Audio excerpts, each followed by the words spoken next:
A Bueno, ver, gracias. ¿les parece que comenzamos? ¿Mm? Comenzamos este nuevo encuentro para ahondar sobre la conciencia. Ese espacio que existe entre nuestro pensamiento y nuestro accionar. Cómo respondemos a ese pensamiento. Y esa respuesta nuestra va a estar circunscripta a todas nuestras creencias, nuestras culturas, nuestras diversidades. Para el hombre creyente, ese es el lugar sagrado, por eso le decimos sagrario de nuestra interioridad, donde nos podemos comunicar con Dios. Y el Espíritu Santo es el que hará esa unión para encontrarnos realmente con Él. En los no creyentes, aquellos que no tienen fe, también son dos caminos que encuentran siempre en sus decisiones. Y también está el Espíritu Santo, aunque no se conozca, porque el Espíritu de Dios está en toda la humanidad. Hoy Cecilia nos va a hablar de la conciencia y en su relación con la psicología. Y va tomando lo que Roberto Almada nos dio en la UPM. A Roberto Almada, todas lo conocemos, ha estado muchísimos tiempos en nuestra zona, casi todas habremos hecho a lo mejor en la Mariápolis, aquel taller del descanso de los buenos, ¿no? Y también allí y acá en la psicología, Roberto Almada es sacerdote, polarino, psicólogo, y también busca un discernimiento, es decir, complementa el discernimiento, la libertad y la conciencia. Él la hace desde una mirada existencial, teniendo en cuenta la trascendencia del hombre. Y se une en eso al pensamiento de Víctor Frank. Muchos de nosotros lo conocemos, es el creador de la logoterapia, austríaco, judío, que con bastante tiempo en los campos de concentración. Bueno, y también Cecilia nos va a hacer penetrar en la neurociencia, en la conciencia en relación con la neurociencia. Ya no va a ser un pensamiento espiritual, sino sobre elementos concretos. La neurociencia tiene como punto importante el cerebro humano y sus relaciones con las células, con las neuronas, y una de las con los circuitos nerviosos, todo incide en nuestro cerebro. Es común decir en las neurociencias que la palabra y el pensamiento son generativos, porque así como el amor es generativo y el desamor es generativo, esta unión, es necesario una congruencia de vida, una coherencia de vida, una transparencia de vida para poder unir este pensamiento, las emociones y la acción, ¿no? Siempre estaremos, no es posible estar ligados determinados por nuestros genes, por nuestra vida. Siempre es posible salir. Siempre con el amor vamos a poder liberarnos de alguna manera de aquellos límites que nuestro ser, nuestro organismo, nuestra historia nos haya marcado. Bueno, Ahora me parece que tenemos que escucharla a Cecilia, que con tanta generosidad se ha prestado otra vez a darnos su sabiduría. Gracias. ¿Cómo están? Qué gusto, qué gusto. Siempre la escucho a Graciela y digo, ¿y ahora qué hago yo?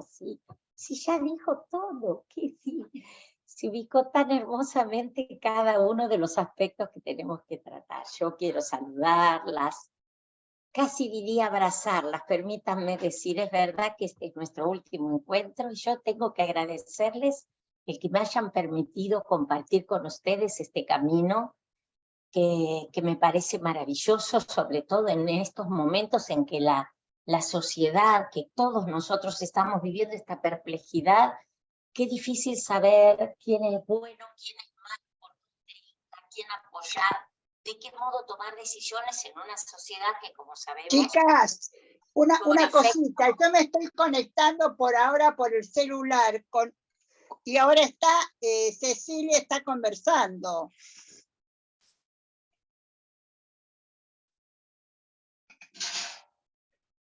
Y la puedo escuchar, a ver. Bueno, a ver, entonces yo trato de seguir a ver si me pueden escuchar todas.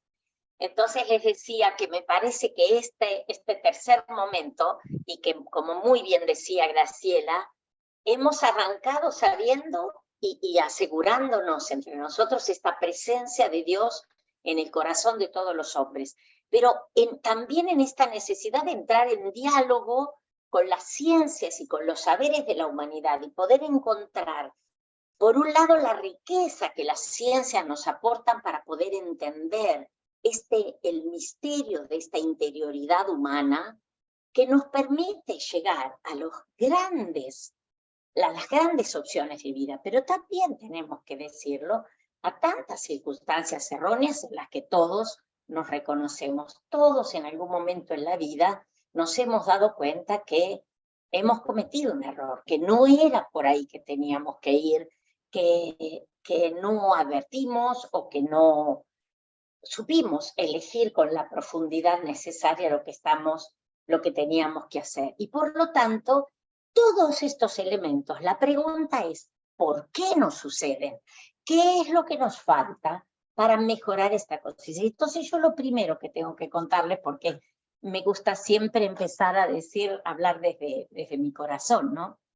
He tenido este fin de semana unos diálogos maravillosos con una persona de gran interioridad que me hablaba de una mística del siglo XIV que se llama Juliana de Norwich, en Inglaterra, y ella decía, refiriéndose a nuestro último momento, cuando nos encontremos definitivamente con Dios al final de nuestra vida, decía esta mística: nos encontraremos, todo ser humano se encontrará con Jesús y Él le sonreirá.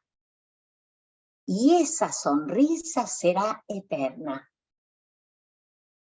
Le sonreirá y le agradecerá. Miren, yo no puedo decir otra cosa que la impresión que viví en el pensar que Jesús podría agradecernos como humanidad, que el haber contribuido a este proyecto de amor que Él tiene para toda la humanidad, para todo el cosmos.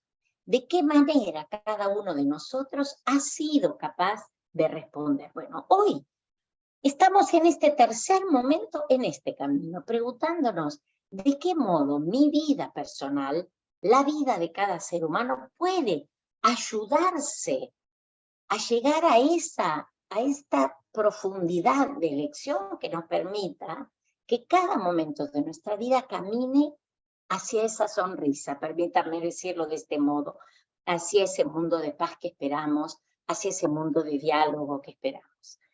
Entonces, como decía Graciela, nosotros tendremos dos partes, y yo tengo que pedirles disculpas. Muchos de ustedes me conocen muy bien y todos saben que no soy ni neurocientista ni psiquiatra.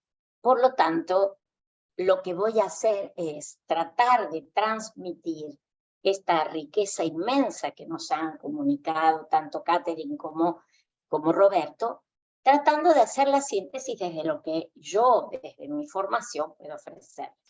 Y si ustedes, como siempre hacemos así, y ustedes interrumpen siempre que necesiten comprender un poquito más. Entonces, tomamos un primer momento para la neurociencia. Y yo quiero primero, antes de mostrarles el PowerPoint y que empecemos a pensar, decirles esto.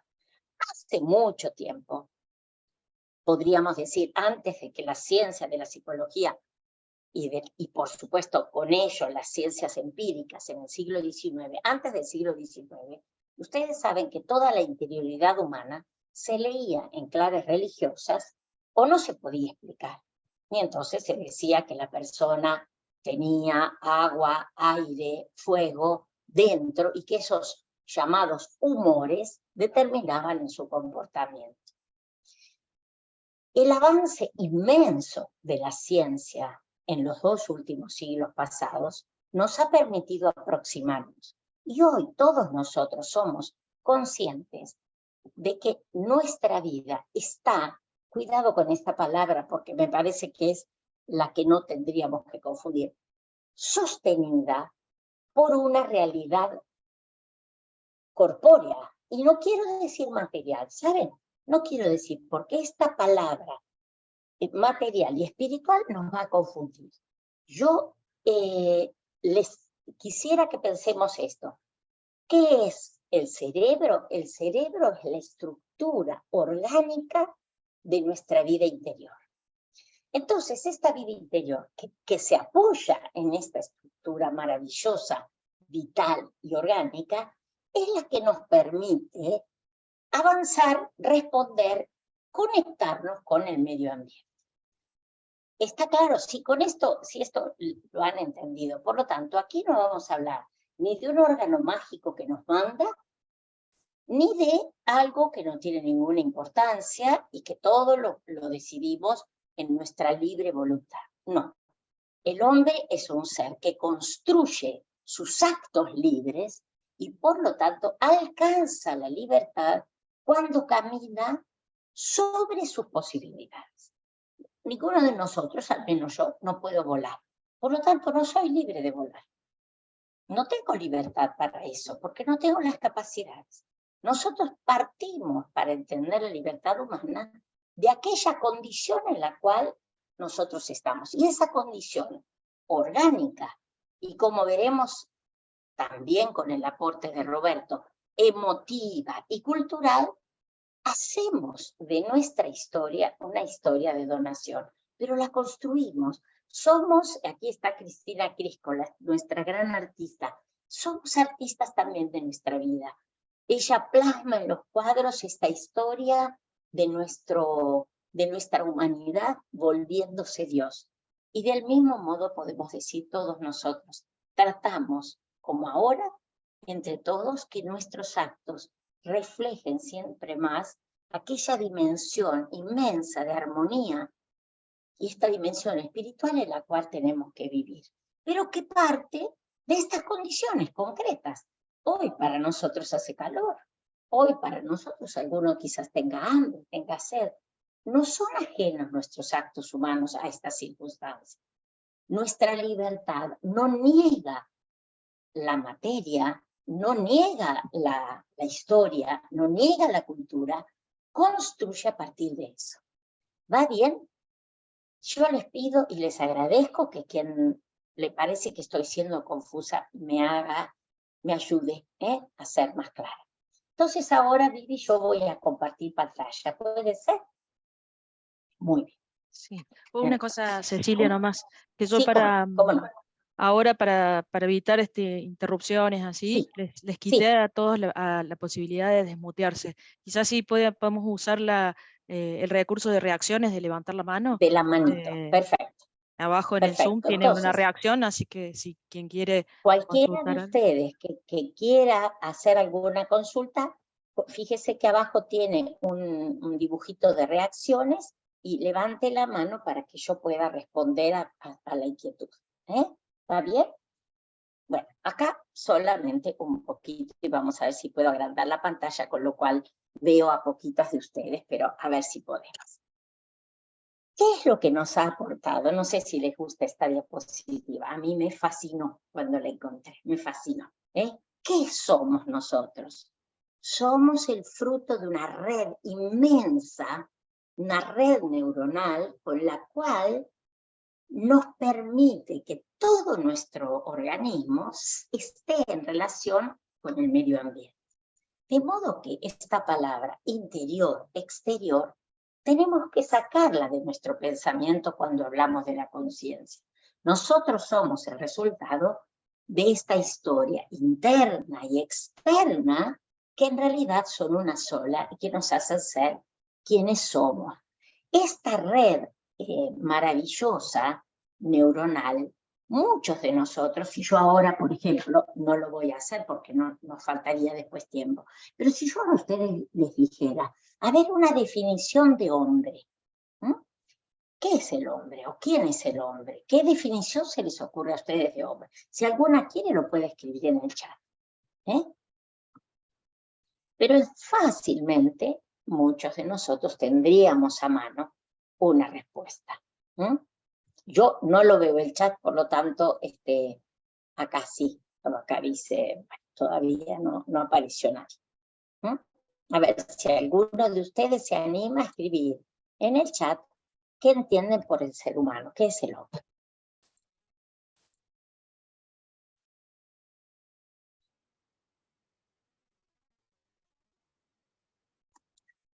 A ver si alguna quisiera decirlo. No tengan miedo, ¿verdad? ¿Creen que no pueden dar su aporte? Es maravilloso que podamos compartir y dialogar. A ver, el ser más hermoso, semejante a Dios. Gracias, Ilse, claro que sí. El ser más hermoso, semejante a Dios. Y también en nuestro cerebro somos semejantes a Dios. Pregunto, Pregunto, no solo ahí. El ser humano es un ser que participa de toda la creación. También nuestro cerebro, Daniela, nos permite esto. Es un ser único y irrepetible que es capaz de amar, trascender y contemplar. Hermosísimas expresiones las que han dado. Miren, yo que soy más burra que ustedes, a mí se me había ocurrido esa definición que me enseñaron en la escuela. El hombre, un animal racional. Y se ve que mi maestra se lo había copiado a Aristóteles, porque Aristóteles decía así. Y después decía, es un animal político. Y yo ahora pregunto, ¿y un ser corpóreo, espiritual y trascendente? Sí, Graciela, así es. Es una unidad psicofísico, social, espiritual. Muy bien, Cristina Monroe, hermoso. Todo esto, ¿qué tiene que ver con nuestro cerebro? Nosotros estamos acostumbrados a imaginar el cerebro con la función de pensamiento, ¿verdad? Entonces yo digo, che, me duele la cabeza de tanto pensar. Pone cerebro y esto parecería que ser únicamente una tarea consciente, cuando en realidad las funciones del cerebro son muchísimas. Y si no, todos nosotros sabemos que si nuestro cerebro no funciona, desaparece toda posibilidad de organización de nuestra vida corporal y de nuestra relación con el medio ambiente.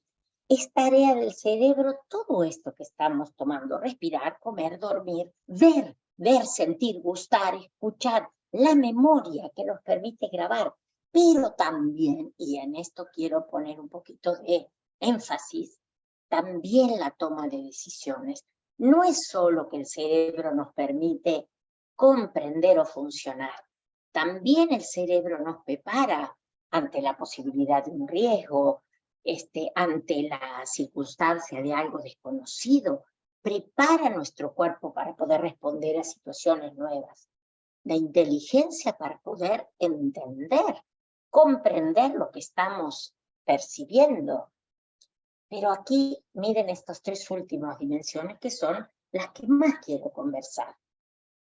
Es también el cerebro el que retiene, comunica y organiza nuestro cuerpo en relación a emociones. Todos nosotros sabemos lo que nos pasa si estamos delante de un accidente, aunque no sea nuestro. Evidentemente quedamos conmocionados. Nuestro cerebro permite y lleva a que nuestro cuerpo se organice, huyendo, asistiendo a la persona, relacionándonos o buscando soluciones, llamar al celular, gritar, en fin, lo que sea.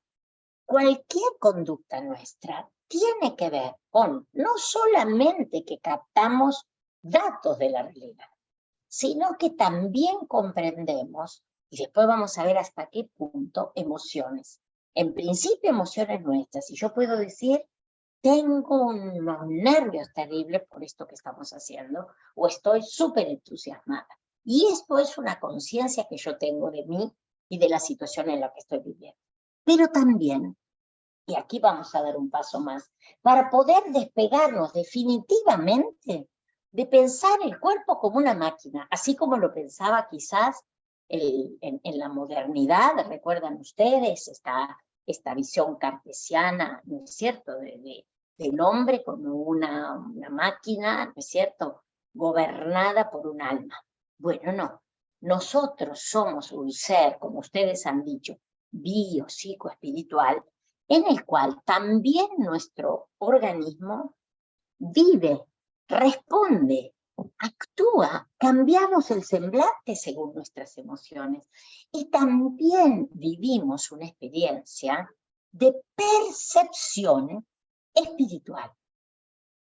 Y es muy importante decirlo, y no quiero que pensemos en nuestro mundo cristiano, pensemos en la humanidad, pensemos en los millones de personas en todo el mundo que en las condiciones más adversas o diversas de la vida también responden a una espiritualidad.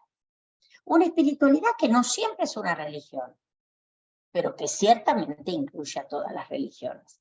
Una espiritualidad que no se puede vivir sin el cuerpo, que no se puede vivir sin las emociones, que no se puede vivir sin las expresiones de alegría, de honra, de intimidad, de cuidado corporal, que nos permiten ayudarnos a pensar, a meditar, a buscar el lugar de reposo. Miren hasta qué punto cuerpo e interioridad, cuerpo e intimidad, cuerpo y conciencia son una realidad en la cual lo que ustedes están haciendo con tanto amor de hacer silencio permite que esto que yo les estoy compartiendo con tanto cariño llegue a ustedes y en ustedes obra dentro de su interioridad, obra también en su cerebro.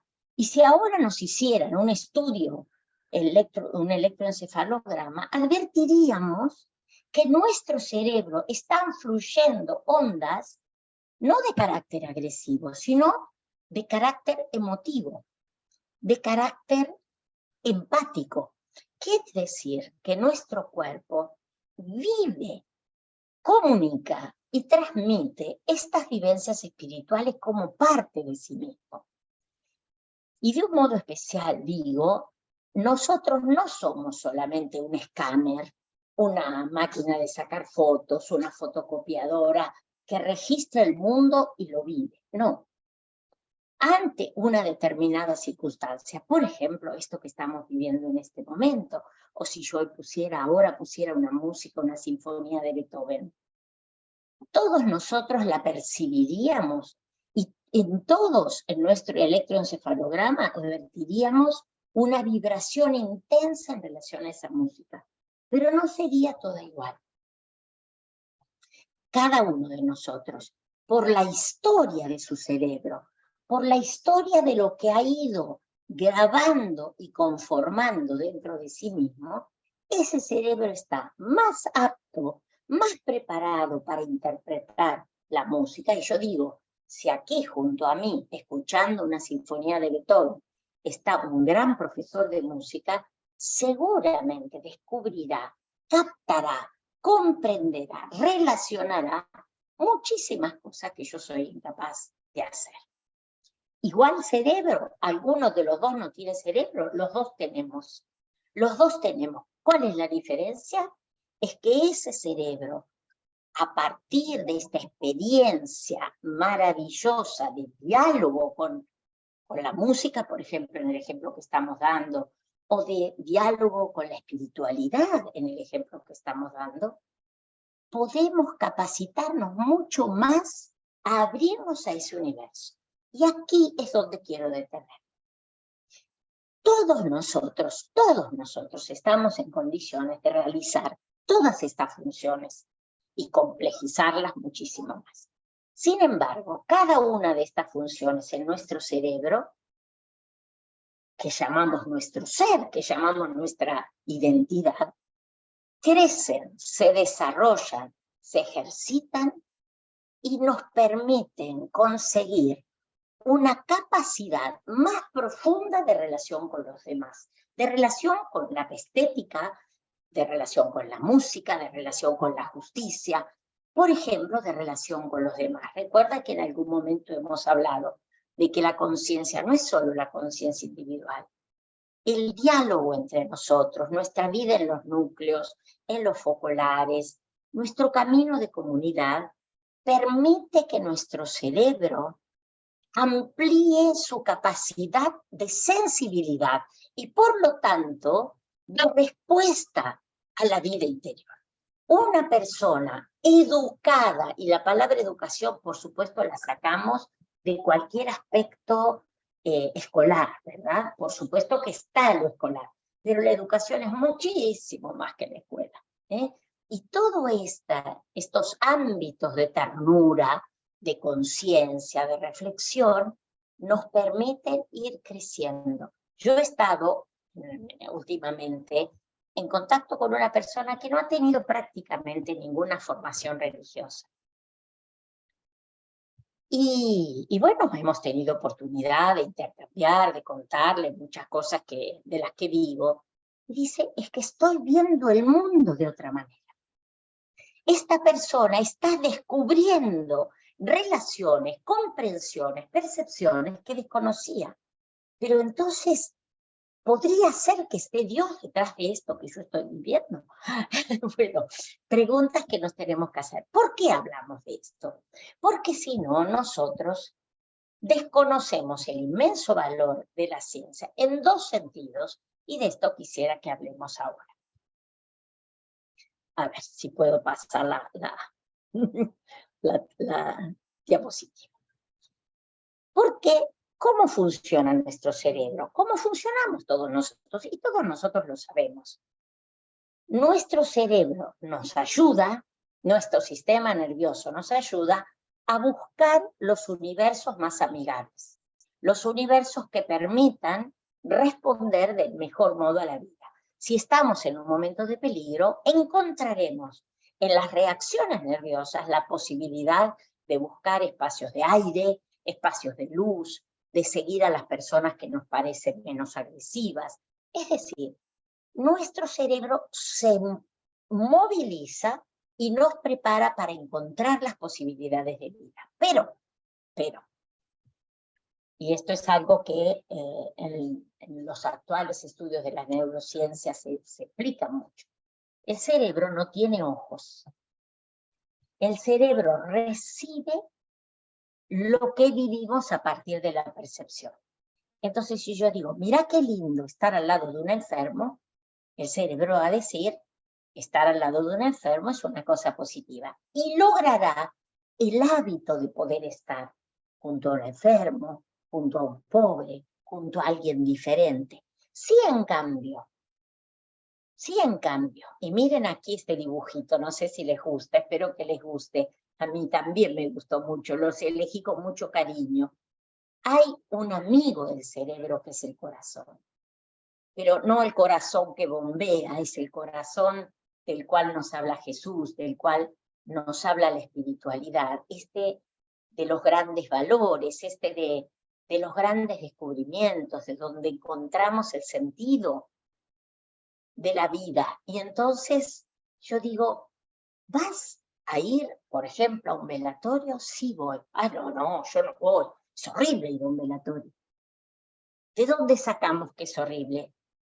De la experiencia que ponemos allí, de la emocionalidad que ponemos allí, de los estímulos con los cuales nutrimos esta experiencia.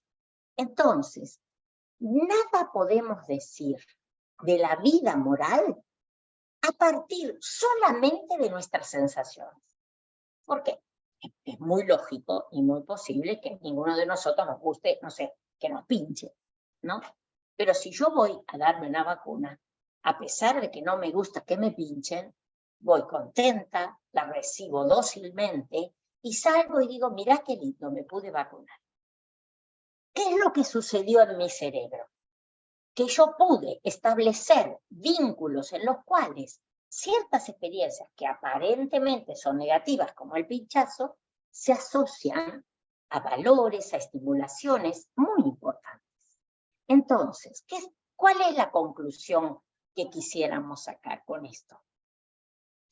Que nuestra vida y sobre todo nuestra inclinación al bien, al diálogo, al encuentro, son fruto de una estimulación cerebral, cultural, que nos permite abrirnos a experiencias gozosas de encuentro con el otro. Alguna persona dirá, yo no quiero verme con nadie, cuanto más conozco a los hombres, más amo a los perros. Habrán escuchado ese refrán, ¿no es cierto? Este rechazo, y yo puedo decir, qué hermoso poder descubrir en los ejemplos que me dan mis compañeros de núcleo, mis amigos, en mi comunidad del movimiento, de la parroquia. Graciela, estás levantando la mano, ahora te veo y ya te voy a atender. Me encanta que levantes la mano. Entonces, concluyo la frase para darte lugar. Entonces decimos, las experiencias que vivimos y las que ofrecemos con nuestra comunión de alma, con nuestro testimonio, con lo que ponemos al servicio de los demás, ¿qué hacemos? Abrimos nuestra capacidad cerebral a volverse capaz de valorar, de encontrar el gusto por el bien. El gusto por el bien, porque la ética no es que me tengo que portar bien y eso significa que soy aburrida. Cuando yo era chiquita, ya voy, Gracielita, un segundito. Cuando yo era chiquita, mi mamá me decía, Ceci, portate bien porque si no, no vas al cielo. Y portate bien era quedarte quieta. Y a mí no me gustaba quedarme quieta.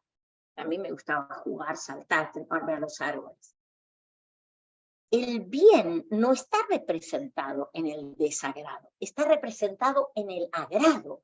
Es el corazón que tiene que llevar a nuestro cerebro a descubrir la satisfacción inmensa también de aquellas experiencias en las cuales puede haber dificultades. Graciela, te escuchamos, que estás levantando la mano, te pido perdón. Desmutearte, Graciela, desmutearte. A ver, Vivi, si la ayudás a... Sí, me parece que no estaba conectada con el audio. Ah, Así que no sé si habrá tenido inconvenientes para a conectarse. ver si podés, Ahí la a ver veo. si pudieras conectarte para compartirnos tu inquietud. Me parece que ahora se salió. Quizás estaba teniendo inconvenientes para conectarse y en vez de conectar el audio, Entonces, puede levantó la mano. escribirlo en el chat, ¿eh? También, Y vos, Vivi, en todo caso me lo te lo digo. avisás. Dale. Entonces, lo que decimos es esto. También nuestro organismo, también nuestro cerebro se prepara para el amor.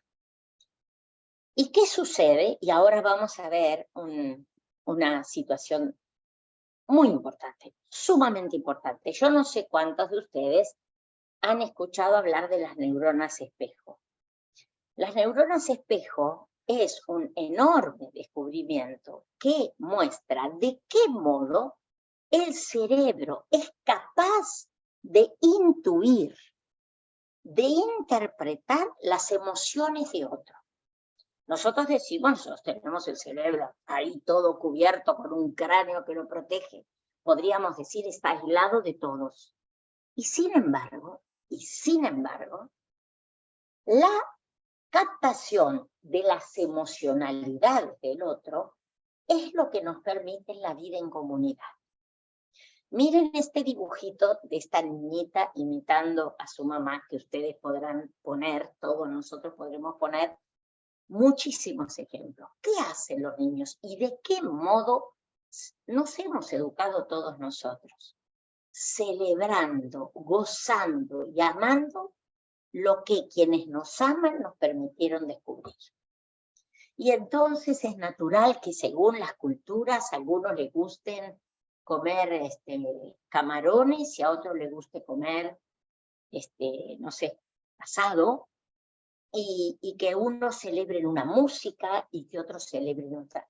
¿Por qué a todos nosotros en una determinada cultura nos produce tanto agrado, por ejemplo, el asado o ciertas músicas, ¿no es cierto? ¿Por qué son tan diversas en otras culturas? Precisamente por esto, por esta maravilla del cuerpo humano que está de tal modo hecho para el encuentro, de tal modo hecho para el diálogo, que la neurona interpreta, que nuestro cerebro interpreta ya en el rostro del otro, en su postura, y creo que todos nosotros lo sabemos bien, en su postura la situación que el otro está viviendo. Y creo que nos ha sucedido a todos de poder estar con alguien y advertir, antes que lo diga, y tal vez sin querer decirlo, advertir su tristeza, su temor, su situación difícil. ¿Qué es lo que intuimos? ¿Qué está sucediendo? Nuestro cerebro nos ayuda a reconocer las emociones. Miren qué cosa maravillosa. Y por lo tanto, ¿qué tarea tenemos ante los demás? ¿Qué tarea de llevar con nuestra sonrisa, con nuestro gesto, nunca fingido? Porque esto está descartado, ¿no es cierto? En la ética, en la psicología, está descartado como un camino viable. Eso siempre será un camino enfermo. Nunca mentir, nunca mentir.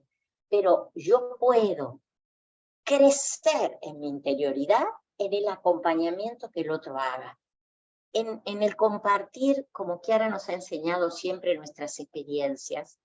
No es lo que hacemos, es la emoción, la vivencia que sostiene esta experiencia, que permite que el otro también descubra un camino posible para él. Y así como este cerebro estimulado por la mamá, por la sonrisa de la mamá, del papá, por el vínculo de afecto, hace y permite que los niños crezcan y nos permite encontrar nuevas alternativas en momentos difíciles con el acompañamiento de nuestros amigos, también es posible que nuestro cerebro enferme. Lo primero que tenemos que decir que a veces la enfermedad puede ser causada por un fenómeno físico o un agente externo, ¿no es cierto? Pero lo que sí podemos constatar, que hay situaciones que cuando el cerebro es o mutilado o agredido, el propio cerebro muestra la incapacidad de relación. Y miren ustedes aquí estas imágenes, que son imágenes ¿cierto? De estudios cerebrales, que muestran zonas del cerebro dañadas que dan por consecuencia personas maltratadoras, personas con alto nivel de sadismo. En ese sentido, sí que hoy tenemos una gran ayuda en la ciencia a poder comprender, si advirtiéramos que en alguien hay una conducta, podríamos decir, de violencia o de falta de empatía, la posibilidad de estudiar si hay alguna posibilidad de, trabajando con el cerebro, ayudar a que esa persona desarrolle capacidades empáticas que todavía no ha podido desarrollar. ¿Va bien? Un último concepto. ¿Por qué esto es así? El gran descubrimiento de estas funciones cerebrales nos haría pensar que, bueno, si yo estuve en un ambiente hostil, entonces voy a ser malo. Si yo estuve en un ambiente donde lo único que se celebraba era la violencia, seré siempre violento. Si mi cerebro ha recibido estimulaciones o lesiones, seré siempre incapaz y una persona antisocial. Y lo que en un momento tal vez se pensó así, Tal vez se pensó así. Hoy decimos, no es así. Hoy hemos descubierto que el cerebro es el órgano más plástico de todo nuestro organismo. ¿Qué quiere decir más plástico? Más capaz de transformarse. Yo puedo decir, bueno, mi brazo, este húmero, tiene este tamaño, me encantaría tener brazo más largo, pero este brazo no crece más, es así. Sin embargo, el cerebro, escuchen bien esto, para que también nos animemos a pesar de las edades y las décadas que tengamos. El cerebro siempre puede crecer, siempre puede desarrollarse. Y por lo tanto, aún en ambientes en los cuales, decimos así, la violencia, el desamor, han podido dejar quizás sin evolución, diría yo, sin capacidad de ver. Miren estas personas mirando. Claro, pero si yo no tengo estos largavistas, si yo no tengo la posibilidad de preguntarme algo más, quizás creo que el mundo es de una determinada manera. Pero cuando descubrimos que existe esa posibilidad, ¿qué puede hacer el ser humano? Siempre, siempre, siempre puede elegir. No es verdad que si alguien dice, esta persona tuvo una educación así, tiene su cerebro en determinado estadio de evolución, no hay ninguna esperanza. ¿Qué es lo que permite que el cerebro crezca? Este fenómeno de las neuronas espejo, que nosotros lo llamamos así, la estimulación. Hoy nosotros, compartiendo este momento, ustedes a mí, y ojalá yo a ustedes, las pueda invitar a desarrollar esa sensibilidad que tal vez no habían advertido, a comprender la gran oportunidad que tenemos cuando estamos al lado de alguien y le sonreímos. No es un acto de educación o de urbanidad, permítanme decirlo, no. Si yo cedo el asiento en el colectivo sonriente, yo estoy transmitiendo una posibilidad de leer la vida de un modo distinto que aún si me levantara, pero con mala gana y con mala cara.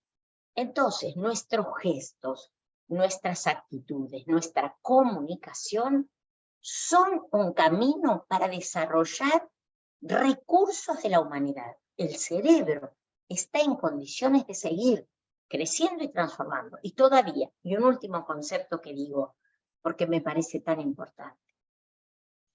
El cerebro es el órgano más apto para reemplazar capacidades de un hemisferio o de un sector a otro. Por lo tanto, lo habrán escuchado ustedes seguramente, una persona que carece de vista desarrolla profundamente la audición. Una persona que no tiene un oído desarrollado, por ejemplo, agudiza mucho más. Y uno dice, ¿qué le pasó al cerebro, Oscar? No, el cerebro potencia todo lo que necesita para poder crecer. María de los Ángeles, si estás haciendo una pregunta, con todo gusto te escucho. Si querés desmutearte. Sí, hola. No, mi pregunta, porque yo había leído, había visto que, por ejemplo, el tema de los que son pedófilos, abusadores sexuales, como que son reincidentes, como que yo había escrito acá si se pueden recuperar, pero mi pregunta me apunta más a eso de que es muy difícil que no reincidan. Entonces, claro, acá pensaba, bueno, si el cerebro es tan plástico, si siempre está en evolución y puede transformarse, si era cierto ese concepto que yo tenía.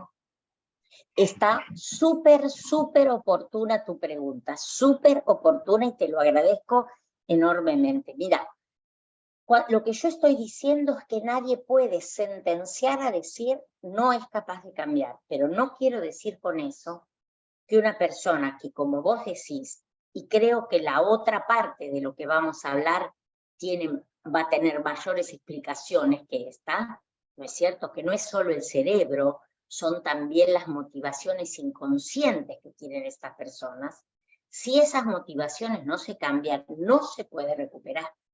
¿Pero qué quiere decir no se puede recuperar? Por ejemplo, nosotros podemos ayudarle a que tome conciencia de lo grave de lo que hizo, porque un problema es lo que comete. Y un segundo problema es si advierte la gravedad de lo que comete.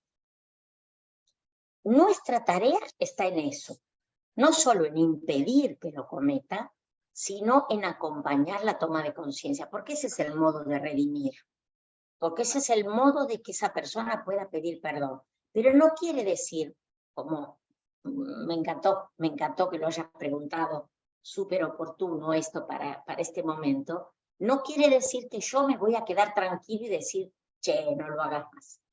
No. Ahí hay una situación que puede ser cerebral. Me permito decir que es más del orden psicológico, que ahora la vamos a ver. Pero de ningún modo una aberración semejante podemos dejar, porque esa persona ha demostrado inhabilidad de libertad. Ahí hay una perturbación en la libertad. Yo no puedo ser libre de torturarte, María de los Ángeles, ¿comprendés?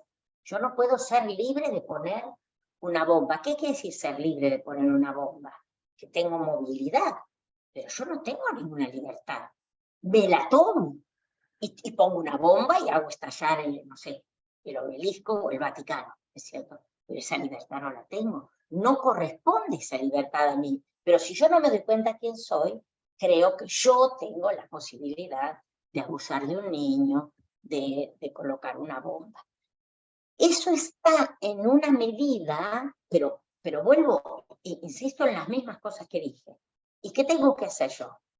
Ni alcanza siquiera con que lo encierren en una cárcel a una persona así, o a un cleptómano, digamos, cualquiera de estas hábitos que ya están movilizados desde niveles inconscientes.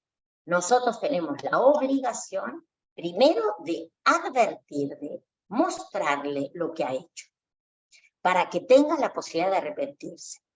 Y lo segundo, tenemos la obligación de estar junto a él, garantizando su libertad y la libertad de los demás. Y por lo tanto, jamás dejarlo solo. Jamás permitirle el encuentro con uno. Jamás permitirle, no sé, el uso de un arma de fuego o para dar ejemplos diversos, ¿no es cierto? Es como si yo a un cleptómano lo pusiera en una joyería para decirle, a ver, ejercita tu libertad. La tiene enferma, la tiene limitada. Hasta que yo no lo ayudo a tomar conciencia de la gravedad del hecho, no lo puedo dejar en una joyería. Y te agradezco muchísimo tu pregunta. Bueno, ¿alguna consulta más en relación con esto? Entonces, tenemos que trabajar sobre nuestras estimulaciones. Miren qué importante es entonces el núcleo, el encuentro de comunidad, el encuentro de nuestros encuentros familiares. Son todas estimulaciones a hacer crecer los recursos de nuestro cerebro para descubrir y para reaccionar positivamente ante las situaciones que se nos... Hay personas que, por ejemplo, no saben ver el rostro de otra persona que sufre, no están entrenadas. Dicen, ay, no me di cuenta, no vi que estaba mal. Y se comprende, y no es un juicio, es una descripción de una habilidad lacerada.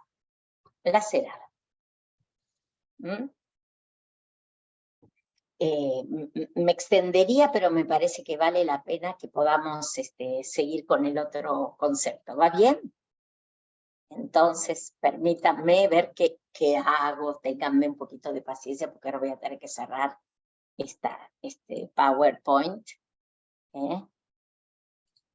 Y a ver si puedo pasar al otro. A ver, Graciela, estás diciendo una cosa que me gustaría poder leer toda en el chat. Mientras tanto, si me permitís, abro para que no se me escape, porque soy un poquito... A ver, no, me parece que no lo tengo que hacer así. Primero tengo que compartir pantalla. Gracielita, ¿qué era lo que decías en el chat? Te agradecería si al menos lo lees. Porque espiritualidad y religiosidad, muchas veces la religiosidad se siente como monotonía, se aleja de la espiritualidad. ¡Absolutamente! Absolutamente, te agradezco que lo digas. ¿Qué posibilidad hay de encontrar gusto en ciertas funciones religiosas? No, hay que tener, yo digo paciencia, no gusto, porque muchas veces la liturgia se ha disociado tanto de nuestros símbolos culturales que no hay modo de... Nosotros entonces recurrimos a otros valores, que no es el agrado.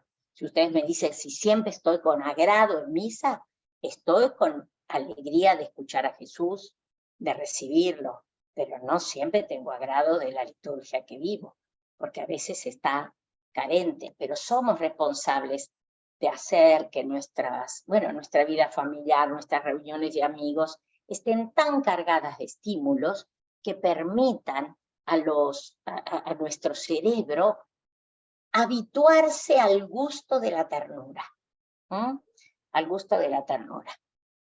Me encantaría poder seguir contándoles algo que háganme acordar, por si tenemos tiempo, mostrarles la diferencia que hay entre el comportamiento animal y el comportamiento humano ante el dolor. Yo creo que este es un elemento sumamente importante para poder trabajar el nivel de la conciencia. Bueno, comparto pantalla y acá me voy a la segunda. Bueno, al menos levanten un poquito un dedo para que yo crea que están vivas. Algunos que estén vivos, por favor, porque tengo miedo de estarlos aburriendo mucho, mucho, mucho. Bueno, gracias Esther, gracias que levantaste. Cecilia, te acercaría un vasito de agua, por favor. Toma un poco de agua, siento tu sed. Gracias, qué hermoso, miren qué testimonio, es verdad que tengo sed y estoy haciendo un poquito de esfuerzo en ese sentido. Qué tesoro que sos, qué tesoro. Ahora no estoy encontrando dónde, espérenme un poquito que quiero ampliar un poco más pero no lo estoy encontrando, ténganme paciencia. Entonces empezamos así y después si yo encuentro el logo, porque no quisiera que vean esa parte del costadito, pero no estoy encontrando dónde está el... Arriba a la izquierda, el cuarto iconito. Arriba a la izquierda, a ver. Más arriba. Ahí. Yes, gracias. Gracias, Vivi, qué bueno que uno tiene hermanos que nos ayudan, muy bien. Entonces ahora vamos a hacer este camino. Miren, esto... ojalá que les guste, tiene una importancia tan grande, porque nosotros, sobre todo en nuestros países latinoamericanos, realmente hemos desarrollado un aprecio y un reconocimiento por la psicología. Pero la psicología es una ciencia muy nueva, todos sabemos que ha nacido en el siglo XIX como ciencia empírica, ¿no es cierto? Como ciencia del análisis de los comportamientos, de la conducta humana y de la personalidad a partir de experimentos científicos que han permitido entender que nuestras conductas tienen motivaciones ocultas, tienen motivaciones que no están puestas en el presente. Si yo digo, me gusta usar estos aros y no unos aros rojos, la razón no está en decir porque los tenía a mano. Yo creo que porque los tenía a mano. No es verdad. Yo elegí. ¿Y por qué elegí el blanco y no el rojo? Por alguna motivación que muchas veces lo sabemos, está mucho más atrás. El gusto por ciertas comidas, el rechazo por otras, muchas actitudes de nuestra vida no pueden explicarse. Todos nosotros sabemos que en la antigüedad cualquier conducta extraña que vivía el hombre, o no extraña, cualquier conducta que vivía el hombre se le explicaba por deseos. Y entonces uno decía, a ver, si roba es porque quiere robar. Si hace tal cosa, si no come es porque no quiere comer. No podíamos interpretar ningún otro cadena de signos que pudiera interpretar esta determinada conducta. Pero sobre todo, y aquí me permito avanzar un poquito en la filosofía, pero permítanmelo, creo que es muy importante, grandes maestros llamados así de la sospecha, nos han permitido descubrir que detrás de lo que decimos y pensamos hay ocultos otros intereses y otros pensamientos, a veces nuestros y a veces de la cultura, que nos llevan a tomar una actitud determinada. Si ustedes dicen, ¿por qué existen los reductores de cabeza en el Amazonas? ¿Por qué se abandona a los ancianos, o los propios ancianos eligen ser abandonados en la vida de los esquimales? No se puede entender simplemente. Uno dice, pero qué malvado esta gente. Y no podemos entenderlo así, porque las razones, las motivaciones están muy ocultas. Bueno, estos grandes pensadores, llamados así los grandes maestros de la sospecha, ¿saben qué hicieron? Levantaron una tapa de nuestra cultura y dijeron cosas muy peligrosas, que ustedes se toman de la silla y me ayudan a no escapar. Porque Marx dice, cuidado, que mucho de lo que decimos, incluso la religión, incluso lo que llamamos moral, no hace otra cosa que justificar nuestros intereses económicos. Es una cosa seria lo que dice. Pero muchas veces nosotros vemos que detrás de muchas de las conductas hay una justificación de intereses sectoriales, no siempre personales, pero sí de nuestra clase social. Por ejemplo, el apartheid, la justificación de la opresión y de la esclavitud. Ustedes saben que muchísimas de las personas que han oprimido a otros hermanos lo hacían pensando que eran muy buenos. Es decir, autojustificándose en una cultura que aceptaba la esclavitud como un recurso de la naturaleza para mantener el orden social. Y esas personas hasta se permitían tener una vida religiosa y sin embargo explotaban cantidad de seres humanos. Federico Nietzsche, otro gran filósofo, abrió también otra etapa de la cultura y dijo, cuidado, que detrás de ciertas conductas morales, atentos con esto porque nos toca muy de cerca, que ciertas conductas morales como la pobreza, la humildad, la mansedumbre, la oración, no son más que recursos para esconder o el deseo con esto de dominar o la incapacidad de dominar. Yo no puedo o no me animo a ser malo, entonces rezo para que Dios haga y reviente a mi vecino que no lo puedo soportar. O le pido a Dios que gane Argentina para que hunda al otro país, entonces utilizo mi religión o mi moral en apoyo de mis propios intereses de poder y en contra de los demás. Y llegamos al personaje que más vamos a necesitar hoy, que es Freud. Sigmund Freud también él destapó, es decir, sospechó, esta etapa es la sospecha, ¿no es cierto? Sospechó qué hay detrás de las conductas humanas. Cuando nosotros decimos esta persona, no sé, hace tal cosa, hace tal. ¿Qué es lo que él descubrió? Y en realidad fue un inicio que en el siglo XIX fue realmente revolucionario y abrió un camino. Lo primero que descubrió es que muchas de las motivaciones que tenemos los seres humanos para hacer cosas, para cumplir nuestros deseos, no son conscientes en nosotros. Que hay fuerzas internas, por ejemplo, cualquiera de ustedes puede decir, tal color me gusta y tal color lo rechazo. Jamás me pondría una blusa negra o jamás me pondría una blusa amarilla. ¿Y por qué? Si el amarillo es un color y el negro es un color, todos son colores y no pasa nada. Así sí, pero yo me siento mal, me siento incómodo si uso o si como esta determinada comida. No son elementos que tenemos a nuestra disposición porque no son racionales, no están en el nivel de la conciencia. Quiere decir que estos grandes maestros de la sospecha lo que nos han ayudado es a comprender esto que espero que les guste o los ilumine esta magnífica foto. Esta es una foto, ¿no?, de un iceberg. Estos somos nosotros. Freud describe así al ser humano.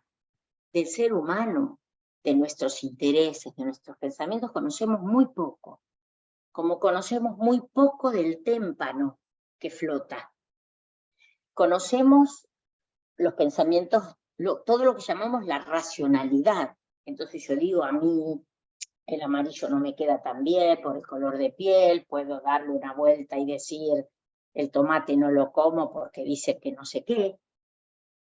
Pero debajo de esa justificación cultural, que hace que la mujer tenga que estar tapada y el hombre no, que la virginidad sea para las mujeres y no para los varones en ciertas culturas, todo lo que ustedes quieran incluir.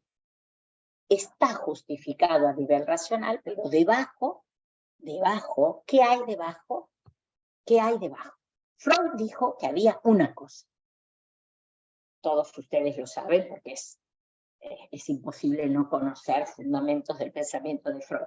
Ustedes saben que lo que Freud demostró es que aquí, en el contenido fundamental de pasión, de búsqueda, de deseo de vida en el hombre, no es el poder, como decía Nietzsche, no es el tener, como decía Marx, sino que es el placer y la agresividad.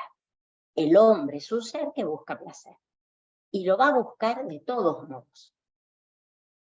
Movido por el impulso, si no se lo prohíben, lo va a expresar así como un niño, ¿cierto? Un niño juega con su cuerpo, un niño juega con los juguetes, un niño juega con los compañeritos, juega, mueve, goza sin impedimento. Cuando la cultura nos va diciendo, no, acá no se juega, tu cuerpo no lo tenés que tocar, o a esta persona no la podés, ¿no? Entonces, aprendemos a encapsular estos impulsos y mostrarlos en el exterior por los caminitos que la cultura nos permite.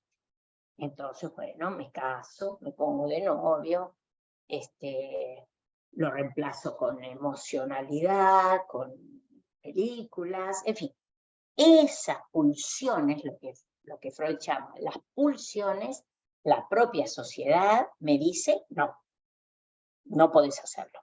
El niñito que quiere amar siempre a su mamá, la sociedad le dice, no, tu mamá no es para vos, entonces el niñito aprenderá a buscar otros objetos amorosos que no sean su mamá para poder desarrollarse.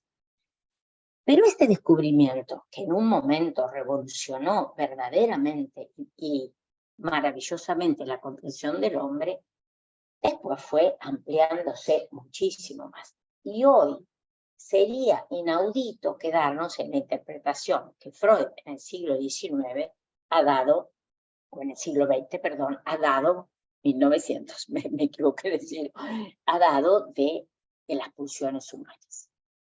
Muchos otros pensadores, por ejemplo Carl Jung, un extraordinario psicólogo de la personalidad, nos dice, en el ser humano habitan, traídos por la cultura y transmitidos desde las bases más íntimas del ser humano, arquetipos, es decir, modelos de relacionalidad que nos permiten intuir, buscar y encontrar modelos de convivencia, valores, sentido.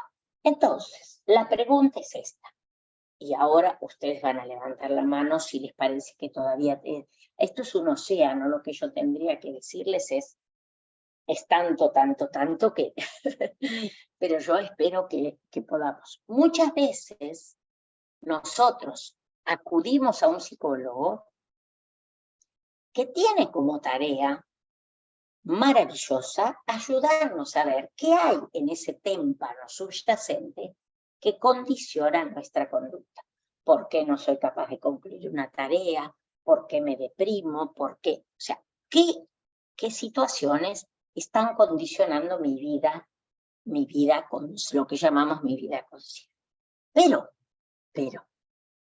lo maravilloso que nos ha demostrado la psicología es que el ser humano, con todas estas pulsiones, con todos estos deseos de placer, de vida, de supervivencia, entra en diálogo con otros valores que no necesariamente son de supervivencia personal, sino de socialidad. Y aquí, de un modo especial, creo que vale la pena hablar de Viktor Frankl. Para poder hablar de Viktor Frankl, yo les voy a pedir, y ahora sí necesito que mis amigas me ayuden, todos ustedes tengan la amabilidad de compartir sus pensares. No vamos a hacer salas, pero sí vamos a usar mucho el chat. Yo les he preparado 3 preguntas, pero necesito una gran sinceridad, una gran sinceridad. La primera es esta, para ver si ustedes hoy reconocen, identifican esto que grandes teorías han presentado. Perdón, Cecilia. Se está Se te escuchando empezó- mal, Cecilia. Sí, se te empezó a escuchar lejos. ¿Qué le ha pasado a mí? No, a ver Ahí está. si Ahora sí. está. Bueno, Ahora Sí, sí, ahí está, repetí, bueno, último. repetí gracias. esta Entonces, última parte. muy bien. Primera pregunta. ¿Qué elementos de mi personalidad me sorprenden a mí misma como no elegidos? Por ejemplo, a mí me gustaría comer pulpo, pero no lo puedo ver. Querría no asustarme con una cucaracha, pero me asusto. Querría saber por qué me produce llanto cierta cosa. Elementos de mi personalidad que me doy cuenta que yo no he elegido, pero que están, y muchas veces inesperadamente. Creí que iba a poder hacer frente a ciertas circunstancias y no pude hacerlo. Quise hablar ante una determinada persona y me quedé mudo. En fin, existen, es posible, es verdad que existen en nosotros elementos que están fuera del área de la conciencia. Respuestas. Quiero ver en el chat si me ayudan a ver si es que sí o es que no. A ver, yo voy a tratar de tener el chat abierto para...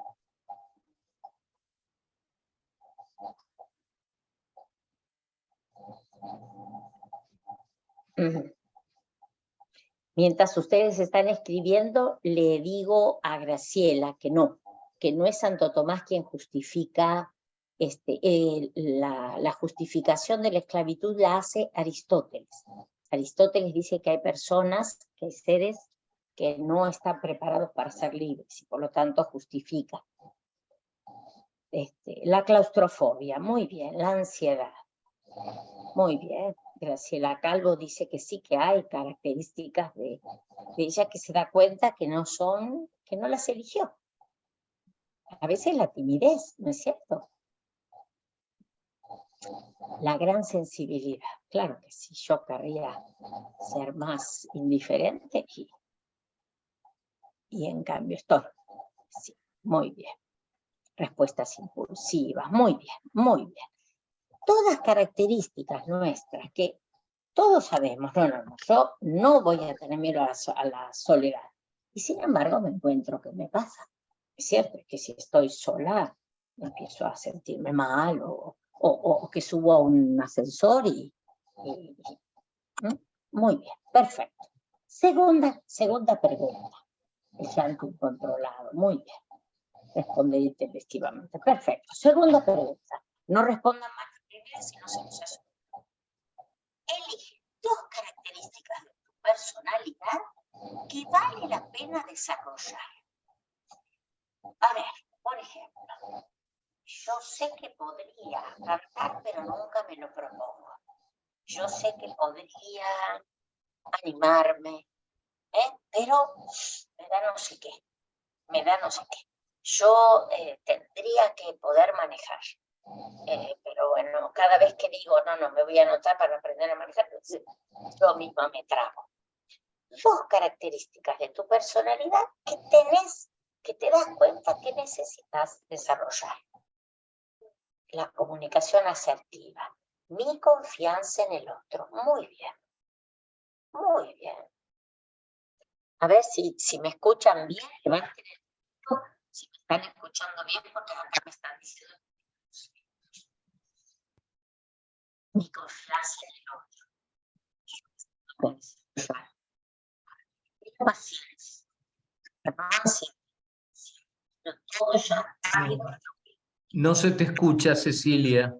Escucha, bueno, ay Dios. Bueno, gracias porque me lo digas, ¿eh? Digo, entonces, ustedes sigan nombrando a ver si yo me acerco un poquito a la pantalla y se me escucha mejor. Ahora sí.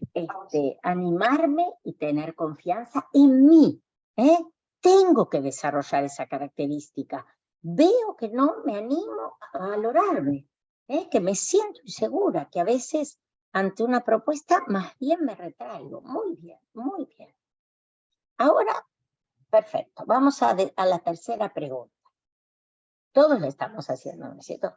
Elige 2 características de alguna persona que conozcas y que te resulten valiosas. Atento que esto tiene otra pregunta. ¿Por qué consideras que es valiosa esa característica? Uy, ahora estamos en la nueva pregunta, ¿cierto?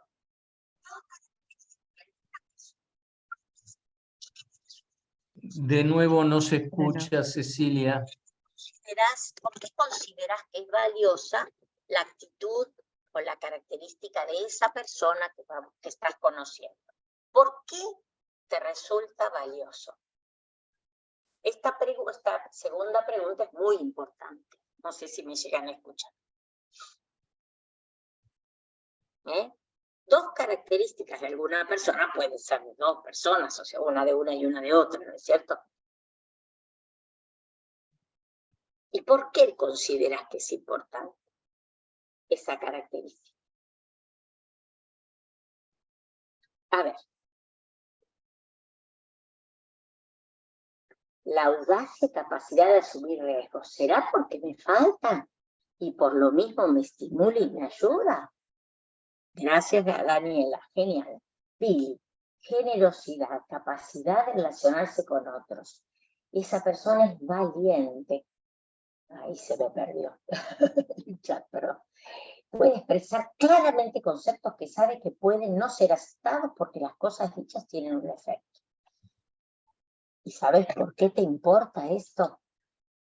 Andrea, qué bueno que lo digas. El buen carácter, porque se resuelve rápidamente. Qué bueno, la aceptación y la fortaleza. ¿Pero por qué? No necesitan decírmelo a mí, yo soy un poquito preguntona, pero ténganme paciencia. No es que yo se lo digo, lo importante es que se lo respondan ustedes mismas, ¿no es cierto? ¿Por qué lo considero así? En general nos pasa que cuando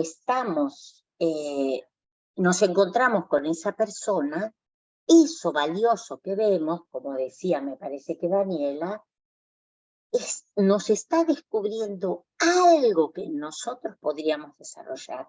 Ese modo de cantar, ese modo de vestirse, pero por eso existen las modas, ¿no es cierto? Ese modo de interpretar, ese estilo, abren para mí nuevas posibilidades, pero no necesariamente a nivel consciente, sino que descubren ciertas motivaciones internas que tal vez yo mismo desconocía o creía que no iba a poder vivir. Y justamente por eso es que entonces, y ahora entramos en el tema más profundo de este concepto, y aquí lo vamos a tomar desde la visión de Viktor Frankl, que como decía Graciela, él es un psicoterapeuta, que ha caminado hacia la integridad humana, fíjense, a partir del dolor, a partir de la adversidad. Y dice, la persona, aún en las condiciones más trágicas de la vida, tiene la posibilidad de elegir. ¿Por qué? Porque más allá de lo lógico como ustedes han dicho, ¿no? Muchas cosas que nosotros no son lógicas. No sé por qué me da miedo a las cucarachas, o me quedo detenida ante, no sé, ante el gusto del mondongo, lo que fuere. La capacidad del hombre de tener capacidad de elegir, posibilidad de elegir, es prelógica. Es decir, no está fundamentada en lo que pensamos, sino en lo que valoramos. No tiene que ver meramente con el cerebro, meramente con el cerebro, no tiene que ver con lo que vemos alrededor. Es una confluencia de dimensiones espirituales que permiten que el ser humano interprete la realidad mucho más que lo que ve. Y piensen ustedes la situación de un campo de concentración. Piensen ustedes la situación de desvalorización absoluta que vive un ser humano en esa circunstancia. Y sin embargo, ¿qué es lo que Víctor Frank probó? Ejercitó, ayudó a muchos otros a ejercitar, que quienes se dejaban morir en el campo de concentración es quienes habían perdido la esperanza de creer que había una posibilidad de bondad en el ser humano. Su esperanza de volver a encontrarse con su esposa, la esperanza de poder ayudar a otros, le permitió reconvertir su energía, reconvertir su voluntad para salir adelante aún en las condiciones adversas del campo de concentración. Y aquí es donde quiero llegar. Aquí es donde quiero llegar, tomando todo lo que nos dijo Freud, tomando todo lo que nos dicen otros psicólogos, porque es verdad que todos nosotros hemos recibido en nuestra historia, sobre todo en la relación con nuestros padres, pero también en tantas otras circunstancias de la vida, hemos recibido heridas que tal vez no están en nuestra conciencia y que nos llevan, como ustedes decían, a no animarse a un acto de bondad, a no animarse a decir algo que se siente, a no poder resolver empáticamente una situación, a retraernos, a mirar con inseguridad, con desconfianza. Esto existe. El témpano debajo del agua existe. Nosotros no podemos ser buenos así, libre y elegantemente diciendo yo ahora me voy a portar bien. Porque existen en nosotros muchos condicionamientos que, como nos han dicho, forman parte de la cultura, de los intereses, de los valores, de los miedos que han calado en nuestra vida. El tema, y no sé si les gusta esta imagen, yo trato de utilizar imágenes porque me parece que el tema es ¿qué hago yo con todo esto? Y cuando digo ¿qué hago yo? No es ¿qué hago yo hoy y de un saque? ¿Qué hago yo con mi tendencia a la inseguridad, con mi tendencia a la prepotencia? ¿Qué hago? Y aquí viene este concepto tan extraordinario que dice Viktor Frankl, pero que todos los otros psicólogos y psicoterapeutas también afirman, que el ser humano se realiza tomando sus dolores, sus dificultades y dirigiéndolas hacia opciones mayores, hacia opciones más dignas para sí y para los otros. Eso es la vida moral desde la psicología. A lo mejor alguno de ustedes dice, yo no podría ser como Madre Teresa porque veo un enfermo. No, si nadie te pide que seas Madre Teresa. Porque a lo mejor no podés estar cerca de un enfermo. Y yo me encantaría ser bombero voluntario. Y no, y a lo mejor si ves fuego, es capaz. Porque en nosotros hay condicionamientos. El tema es qué hacemos con esos condicionamientos. Y aquí viene, y yo quisiera volver a decirles lo que les dije al comienzo.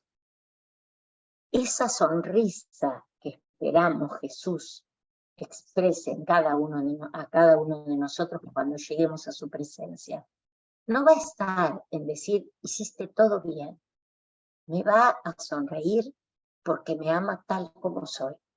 Y soy mi historia, y soy los padres que me educaron, y las circunstancias que viví, y las marcas culturales que dejó la cultura, el país, el idioma.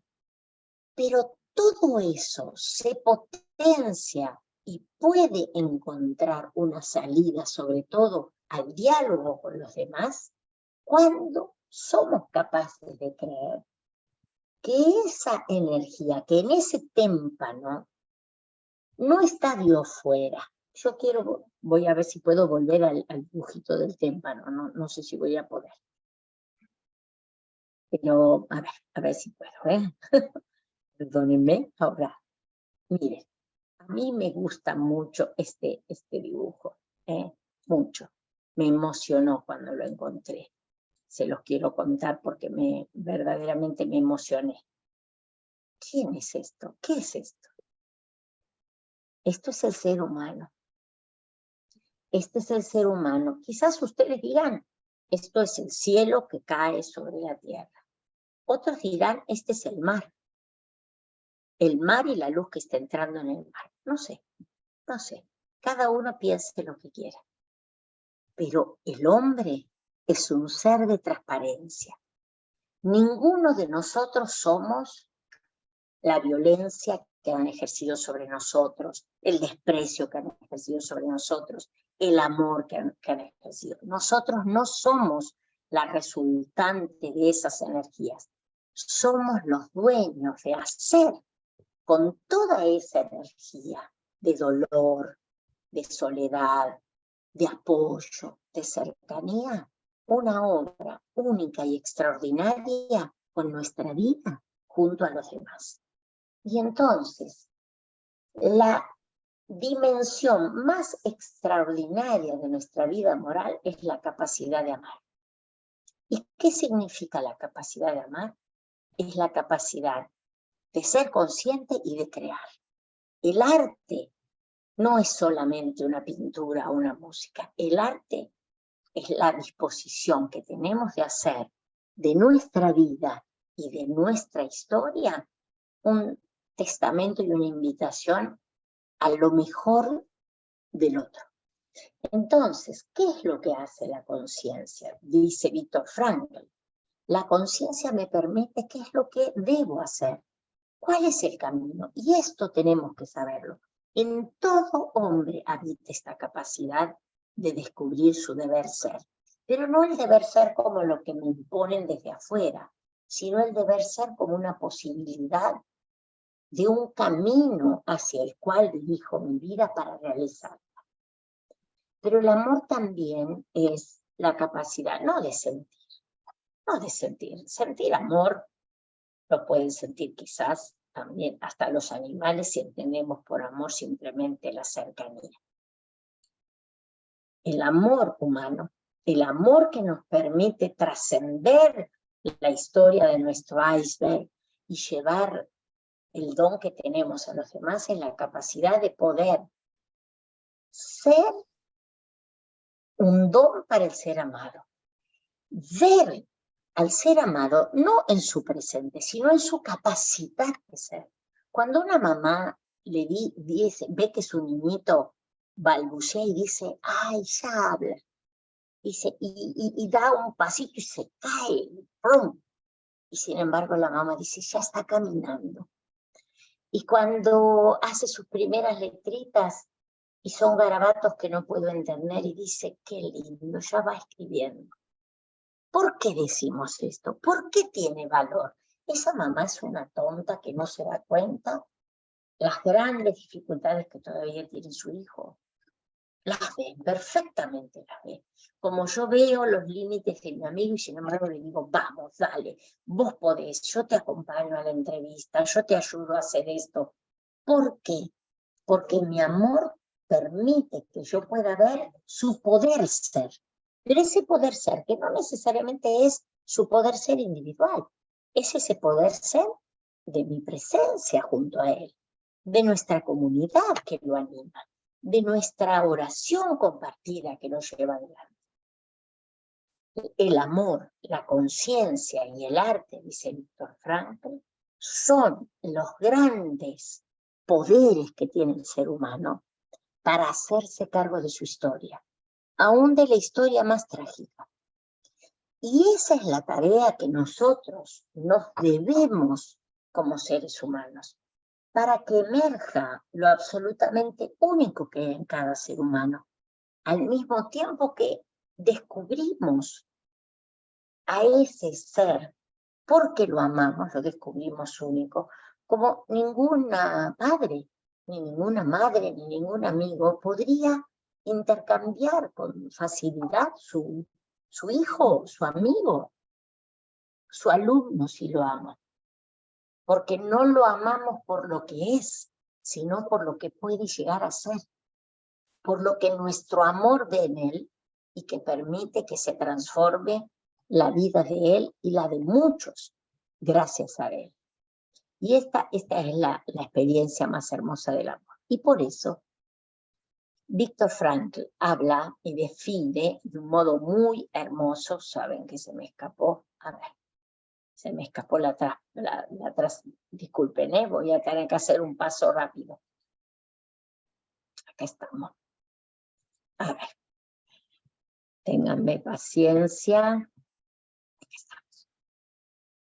Viktor Frankl habla de la conciencia como un órgano de sentido. Ciertamente no está hablando de un órgano material, ¿no es cierto? Sino la capacidad del ser humano de descubrir que algo es valioso, que algo es útil. La experiencia del campo de concentración, como toda experiencia de dolor, nos hace sentir inútiles, ¿verdad? Nos hace sentir que no servimos para nada cuando vemos que alguien nos desvaloriza, nos odia, ejerce violencia sobre nosotros. Todos, de alguna manera, hemos atravesado y atravesamos en la vida la experiencia de sentirnos infravalorados o no valorizados. ¿Cuál es el acto más valiente de la conciencia humana? La búsqueda interior, pero también compartida, de encontrar el sentido. El sentido no se me regala, lo encuentro. Lo encuentro en lo que el otro me dice, lo encuentro en lo que veo y también en lo que no veo. Porque en el campo de concentración, Viktor Frankl, como nos podemos decir hoy a todos nosotros, hay un mundo de libertad aunque no lo vea. Hay un mundo de paz aunque no lo vea. Hay un mundo sin grieta aunque no lo vea. Hay un mundo sin corrupción aunque no lo vea. Y ese sentido de la existencia, ese sentido del decir, vale la pena elegir un camino así. Ese es el espacio de la dignidad de la conciencia moral. Allí está, no en lo que hacemos, porque quizás hemos cometido errores, quizás hemos hecho muchas cosas incorrectas, quizás hoy nos damos cuenta que habría mucho más para hacer, pero hoy tenemos la posibilidad de elegir el sentido. Y cuando elijo el sentido y lo comparto, soy y me pongo en camino, como esta chica. Me pongo en camino hacia ese ser que soy, que está en mí, aunque yo no lo vea. Y por eso la tarea sumamente importante para cada uno de nosotros de educar para la libertad. No soy libre porque hago lo que se me da la gana. Es justamente lo contrario. La prueba más dramática de la falta de libertad es el campo de concentración. Pero podríamos decir que todos nosotros conocemos situaciones en las cuales no somos libres de los prejuicios de los demás contra nosotros, de nuestros propios prejuicios, tantas cosas que podemos vivir. Educar para la libertad es educar para el sentido de la vida. Es decir, aún si me quitaran la vida, no pueden arrebatarme el sentido. Y esta fue la experiencia que permitió que Viktor Frankl sobreviviera en el campo de concentración, pero no solamente sobreviviera él, ayudara a muchísimos otros Y cuando la tristeza, el sinsentido, elegían la música, elegían la poesía, los relatos de la infancia, elegían la oración como aquellos reductos en los cuales encontrar ese sentido más profundo que la dramática experiencia que estaban viviendo. Yo cuando comenzamos nuestro primer encuentro, de estos 3 maravillosos encuentros que ustedes me han regalado, les nombré una película y vi que el otro día nuevamente en Netflix estaba promocionada, que se llama Last Nights, y ahí me falta una I, perdonen, tendría que escribirla, no sé si voy a poder, pero quiere decir Los Últimos Caballeros. Es una película tan profundamente ética, que es precisamente qué hace el hombre cuando el poder político, la apetencia económica, quieren avasallar nuestra dignidad. Y entonces, no les voy a contar la película, les digo, Morgan Freeman es uno de los actores, pero si no, ustedes elegirán y conocerán muchas otras, nos permiten entender eso. Podemos tener obsesiones, podemos tener limitaciones psicológicas en nuestra historia trágica, pueden haber quedado marcas en nuestra personalidad que nos hacen difícil, como ustedes decían, la paciencia, la bondad, el manejo de nuestra sexualidad. Existe todo esto. Pero más profundo que todo esto es el sentido de la vida. Y desde este sentido de la vida reordenamos, reconocemos y nos ayudamos a llevar adelante estas características de nuestra historia, de las características con las cuales construimos esta realidad que somos cada uno de nosotros, únicos e irrepetibles, que estamos llamados a vivir, caminando hacia ese encuentro maravilloso con esta sonrisa de Dios que nos va a agradecer, no por lo bueno que hicimos, sino porque fuimos capaces de creer que podíamos caminar hacia Él. Bueno, dejamos estos minutitos, son las 21:15. Si todavía hay alguien despierto, como yo no los veo casi, a lo mejor me hago la ilusión y creo que me están escuchando todavía. Si ahora ustedes están y quieren hacerme alguna pregunta, algún comentario. El otro día fue tan linda las preguntas que ahí Graciela está anotando. Yo escribo, eso, me faltaba una I. No, así no. N-I-G-H-T-S. Last Nights. Pero ustedes lo van a encontrar, Morgan Freeman. No hay ningún problema, y si no, la vimos esa película, dice Claudia Medina. Bueno, en nuestra relacionalidad está nuestro verdadero ser, sí, Graciela, pero sobre todo en esa relacionalidad que Chiara nos la nombra así, de Jesús a Jesús. No es lo que pienso, no es lo que yo te voy a contar, querida Estela, querida Vivi, de lo que pienso. No. Es lo que hoy descubro como lo más valioso. Mi experiencia de estar con ustedes en estos encuentros ha sido tan valiosa. Y yo les agradezco tanto el sentir que puedo hablarles desde el corazón. Que sentir que nos podemos ayudar también compartiendo nuestros límites. Hoy estaba hablando con una voluntaria, y habíamos tenido una situación de desentendimiento, y ella me decía, Ceci, quiero pedirte perdón, porque quiero pedirle perdón a Jesús, que nos ha permitido hacer un camino tan grande, y que hoy está detenido por estas circunstancias de incomprensión, a las que por supuesto respondí de la misma manera. Tantas razones de mi sensibilidad, de su sensibilidad, pueden arruinar las relaciones. No todo es rosa. No todo es rosa en nuestros matrimonios, en nuestras vidas familiares, en nuestra vida laboral. No todo es rosa. La ética, la conciencia, no es no tener problemas, es qué hacemos con los problemas. Es qué hacemos con esa capacidad de transformación que tenemos que tener y que nuestros hermanos nos pueden ayudar, sobre todo cuando tenemos la sinceridad de decir, a mí esto me cuesta mi sexualidad, mi corporeidad, me cuesta la paciencia, me cuesta la ira, me cuesta. Y nos podemos ayudar a reconocer que estas limitaciones no somos nosotros. Estos traumas de la infancia no somos nosotros.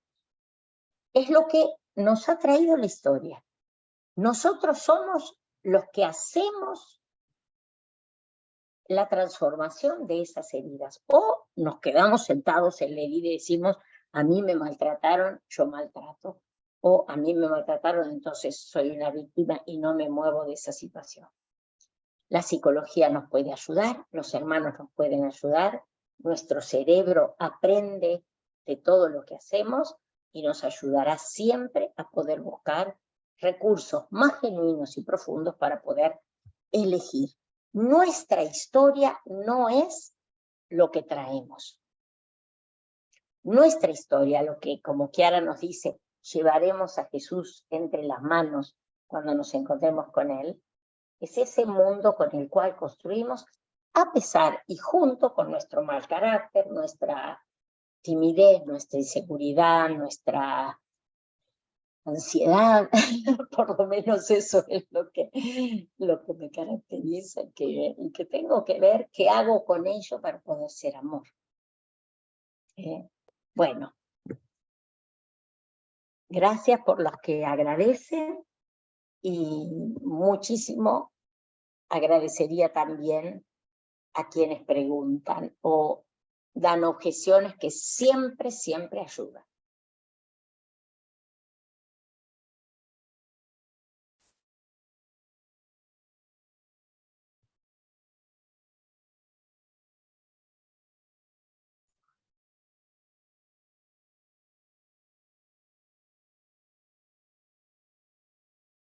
Hola, Ceci. Hola, hola. Un pequeño... No sé quién sos, aunque te escucho una voz muy conocida, pero... Susana pero Dileo. Susana. Sí. Diga No, nomás, qué lindo. no, Acá ya te veo. lindísimo. Lindísimo todo. No sé qué es lo que pasa con mi chat que he querido escribir y no ha salido, no sé. He querido compartir pantalla tampoco. Bueno, no importa. Lo más importante es este momento presente. Y no, una reflexión. Lo que yo estoy notando en nuestra sociedad, en la familia, en los vecinos, en la comunidad, no en todos, obviamente, pero en una gran mayoría, ¿no? Es que todo lo que es natural y es normal de un acto de bonomía o de delicadeza pasa a ser excepcional. Entonces, cuento algo muy cortito que me ocurrió en plena pandemia. Ya estaba terminando la pandemia y ya, bueno, con lo que yo estoy pasando de la enfermedad, el médico me dijo, podés tomar colectivo. Entonces, los colectivos tenían que llevar las ventanas abiertas y hacía frío. Entonces subimos a un colectivo con Horacio y yo me puse sentada del lado de la ventanilla. Y iba todo cerrado. Entonces me dice Horacio, abrí un poco porque esto es caldo de cultivo para los bichos. Y yo miré, atrás mío había una señora, más o menos de mi edad. Entonces, antes de abrir la ventanilla, me di vuelta y le dije, señora, ¿a usted le molesta si yo abro un poquito la ventanilla? Me dice, no, para nada. Y la abrí muy poquito. Y esta señora a los 2 segundos me toca el hombro y me dice, ay, gracias por preguntar. No, esto a mí me está llamando la atención, porque a veces en actitudes que uno realmente considera comunes, pero que este gran ideal nos ha abierto la mente, la psicología, las neuronas, todo lo que nos estás diciendo, Ceci. Maravilloso, pero esta Chiara que nos ha dado la vida, ¿no? Y bueno, también la familia en que fuimos formados y todo eso, pero yo veo que a veces todo dice, ay, pero qué bárbaro esto, que uno agradece, pero dice, Dios mío, ¿a qué punto hemos llegado, no? Para que lo normal sea excepcional. Esto cortito, un Hermoso. gracias Bueno, yo inmenso. quiero ayudar a mirar una cosa. Primero, la palabra normal es una palabra muy compleja y preferiría que no la usemos. ¿No es cierto? Porque ¿desde dónde, cuál es el parámetro de lo normal? Pero es verdad que muchas veces tenemos que ser conscientes cuáles son los marcos de referencia. Porque lo más extraordinario, y yo voy a dar un ejemplo, no contrario absolutamente a tu hermoso ejemplo, sino voy a poner, diría, el capítulo 2. Comenzamos a hacer, cuando en el colectivo comenzamos a hacer actos de amor, ¿qué es lo que sucede? Se empieza a contagiar. Yo esto es una constatación que hago permanentemente. Doy un asiento en el colectivo y una persona se levanta y dice, deje que lo doy yo. Y una persona dice, venga para acá. Y el otro dice, ¿quiere que toque el timbre por usted? Y resulta que, y aquí porque me han hecho una pregunta, y voy a aprovechar a contestarle en esto, ¿por qué la conciencia es prelógica y premoral? Porque es la capacidad de intuir, así lo dice la filosofía, pero también así lo dice la psicología, de intuir lo valioso, no porque te lo enseña, sino porque lo descubrís. Y en ese sentido quiero decir que a veces confundimos lo general o lo habitual con lo normal. Por eso saquemos la palabra normal. ¿Qué sucede? Hay muchísimos actos de amor, pero estamos tan condicionados a mirar lo malo que no los vemos. Y la gente le llama la atención ese acto de amor que vos hiciste, que es maravilloso. Y ves que ella reaccionó de la misma manera, neurona espejo. Comprendió y reaccionó. Quizás no lo hubiera hecho. Y una persona dice, ¡ay, qué calor terrible! Y yo que voy sentada al lado le digo, pero ayer fue peor. Hoy está un poquito más fresco. Tiene razón. Y esa persona cambió su actitud. Nosotros ayudamos. Nos tenemos la responsabilidad. Eso quiere decir actuar desde el corazón. Ser capaces de superar estos condicionamientos culturales que van diciendo, los paraguayos son los que nos sacan el trabajo, los extranjeros son los que llenan las universidades y no dejan estudiar a nuestros hijos, no sé, tantas cosas, los de tal partido son la desgracia que nos llevó a esta, como si supiéramos o pudiéramos abarcar con nuestra cabeza lo que en realidad, como dicen los grandes maestros de la sospecha, si levantamos la tapa y empezamos a sospechar, detrás veremos que siempre hay grandes intereses de poder y de dinero detrás de todo lo que se piensa. Y en ese sentido son estos grandes maestros. Yo para terminar quisiera decirles, son tan tesoros que me agradecen y yo no sé cómo agradecerles, pero quisiera... acá dice, quizás el trato cotidiano sea más tosco porque hoy la juventud tiene la virtud de la aceptación, el cuidado de la naturaleza. Sí, es verdad, a veces la tosquedad o no, o la espontaneidad, hay que leerlas culturalmente, ¿no es cierto? Antes había que hacer una reverencia hasta el piso porque estábamos adelante de un noble y hoy le damos la mano y decimos qué tal y ya está. Y no es mejor o peor. Lo importante es lo que contenemos, lo que contenemos. Y sí tenemos que decir que hoy hay mucho del lenguaje que ha quedado degradado. Pero quiero terminar con este concepto y me encantaría poder desarrollarlo. Hay un encuentro que hicimos con el Cuarto Diálogo maravilloso de un estudio antropológico sobre el origen de la compasión. ¿Saben cuál es la diferencia que la ciencia describe entre el hombre y el animal? Si nosotros vamos a un museo de antropología, nos muestran las flechas, la rueda, los primeros instrumentos, cuando en realidad hoy está comprobado que también hay chimpancés que saben hacer instrumentos.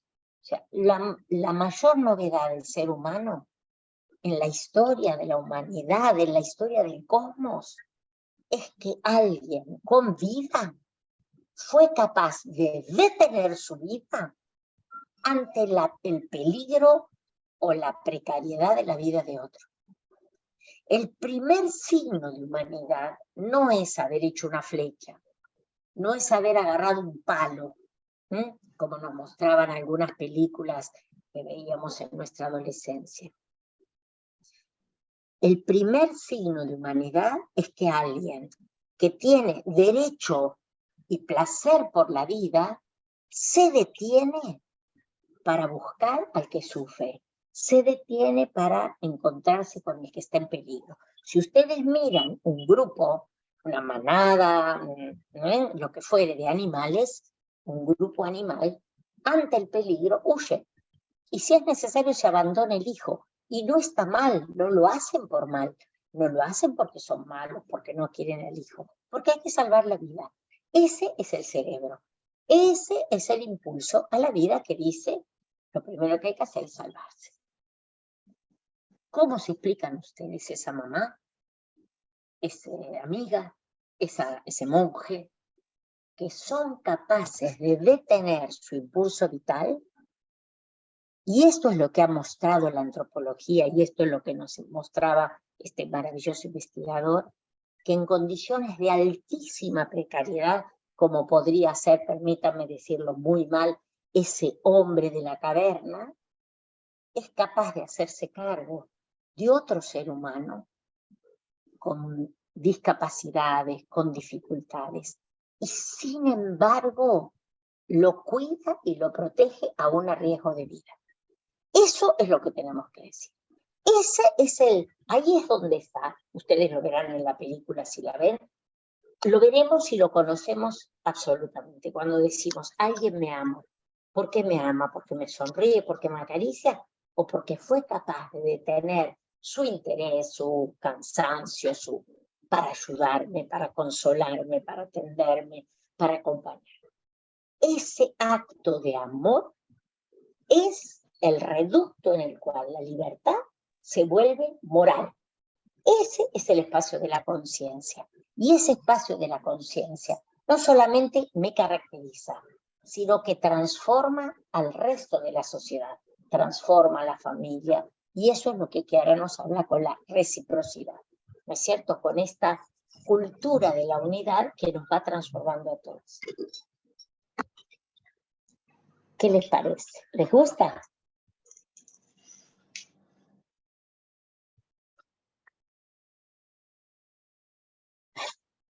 Al menos levanten el dedito porque estoy por ponerme a llorar. Bueno, gracias a cada uno de ustedes, gracias por esta posibilidad maravillosa, gracias porque nos damos la oportunidad de descubrir que podemos hacer algo con nuestra vida, que no es perfecta, pero que Dios nos va a sonreír cuando con esta vida imperfecta seamos capaces de llevarle esta cuota de amor que hemos elegido tener, y Él nos va a decir gracias. Gracias, Ceci. Anda a tomar agua, por favor. Ahora voy a tomar agua. Gracias, hermoso. Estén muy, pero muy bien, ¿eh? Con todo mi cariño, con todo mi cariño. Sí, gracias, gracias. Hoy que es el Día de la Virgen de Guadalupe, como nos recordó Nos recordó Susana, pidámosle a ella que bendiga. A ella, sí. Gracias. Que bendiga. Chao, chao a cada Muchas uno. gracias. Una fiesta de Jesús el Nieto. Esté Gracias, muy, gracias. pero muy bien. Un cariño a todas. Muchas gracias. Gracias. Hagamos gracias. así. Hermoso, hermoso, gracias. Bueno. Gracias. Y en Adviento, mirá Y en cuántas Adviento. gracias, cuántas gracias. Muy bien. Feliz acompañamos Navidad de mutuamente. todos. Igualmente, Ceci, igualmente. Gracias, gracias. Muchas gracias. Gracias. Gracias. Gracias, Martita. Todo mi Gracias, cariño. Martita. Qué lindo, qué Gracias. lindo. Mirá que despacio nos estamos yendo, Cecilia. Sí.